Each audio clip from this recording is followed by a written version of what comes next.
70 araw o 3 buwan posibleng masuspende sa Senado sina Senador Juan Ponce Enrile, Jingoy Estrada at Bong Revilla matapos kasuhan ng pandarambong o plunder kaugnay sa pork barrel scam.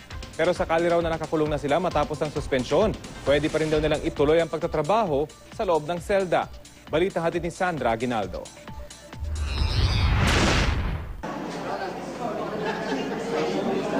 Kahon-kahon ang mga kopya ng mga dokumento kaugnay sa kasong plunder o pandarambong na inihain ng Ombudsman sa Sandigan Bayan laban kina Senador Juan Ponce Enrile, Jingoy Estrada at Bong Revilla.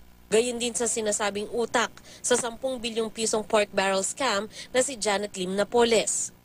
Dawit sa kasong inihain laban kay Enrile ang kanyang dating Chief of Staff na si Attorney Jessica Lucila Gigi Reyes, Ronald Lim at dating driver ni Napoles na si John De Asis na nagsabwatan umano para magkamal sila ng mahigit 170 million pesos mula sa pork barrel ng senador. Kasama naman sa kaso ni Estrada ang dati niyang staff na si Pauline Labayen dahil sa sabwatan din umano nila para magkamal naman ng mahigit 180 million pesos na halaga ng pork barrel fund. Habang ang kasabwat umano ni Revilla kaya dawit sa kanyang kaso ay ang dati niyang staff na si Attorney Richard Cambe na nagkamal umano ng mahigit 200 million pesos. Ayon pa sa Ombudsman, ginamit ng mga senador ang kanilang posisyon, relasyon at koneksyon para magpayaman habang sinasamantala ang taong bayan. Tuwing Biyernes iniraraffle kung anong dibisyon ng Sandigan Bayan mapupunta ang kasong inihahain doon.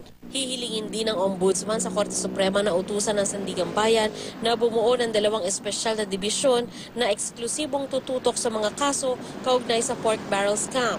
Ang uusig, espesyal na prosecution panel na binubuo ng 3 team galing sa Office of the Ombudsman. Napasugod sa Sandigan Bayan pero hindi nagbigay ng pahayag ang abogado ni Enrile. Dumating din ang abogado ni Revilla. Motion for judicial determination of probable cause. Okay, so saan kailan niyo Hopefully tomorrow morning we'll try. Kasi open naman yata. Baka, try namin. Gayon din ang abogado ng staff niyang si Cambe na hindi nagsalita.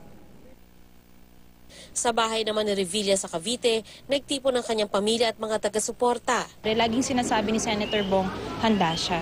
Hindi dumaan sa due process ang aking asawa. May mga dokumentong hinihingi ang legal team namin na hindi ibinigay para at least mapag-aralan din ng legal team namin kung paano nila mapagtatanggol si Senator Bong Revilla. Matagal na niyang sinabi na harapin niya yan eh. Yung sa privilege speech niya, nabanggit niya na is ready to face the consequences or whatever comes out of this case or cases. Nagbabalak din daw silang magsampa ng petition for certiorari at prohibition sa Korte Suprema na naglalayong pigilan ang pagdinig ng Sandigan Bayan. Tumangging magpaunlak ng panayam si Estrada pero nauna na niyang sinabi na handa siyang harapin ang kaso at magpresenta mismo sa Sandigan Bayan para magpaaresto.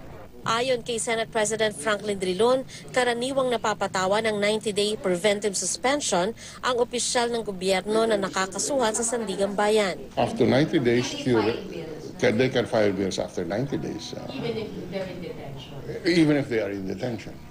Sakaling nakakulong na sila pagkatapos ng suspensyon, pwede nilang ituloy ang trabaho sa kulungan, tulad ng ginawa ni Senador Antonio Trillanes IV nang makasuhan noon ng rebelyon. Sandra Aguinaldo, GMA News.